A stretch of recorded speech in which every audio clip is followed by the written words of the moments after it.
ಏಕಾಂತವ ನಿನ್ನಿಂದ ನಾ ಕಲಿತೆ. ಯಾಕಾಗಿ ನೀ ಮರೆಮಾಚುವೆ ನನ್ನೆಲ್ಲ ಭಾವುಕತೆ. ಸೋತಂತಿದೆ ಸಂಭಾಷಣೆ, ಗೆಲ್ಲುವುದು ನಿನಗೆ ಹೊಸತೆ.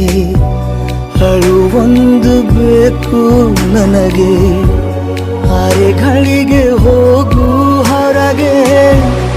ಇಷ್ಟೊಳ್ಳೆ ಸ್ನೇಹಿತನಾಗಿ ಕಾಡಿದರೆ ಹೇಗೆ? ಮುಗುಳು ನಗಿ ಹೇಳು, ಮುಗುಳು ನಗಿ ಹೇಳು. ಯಾರಿರದ ವೇಳೆಯಲ್ಲಿ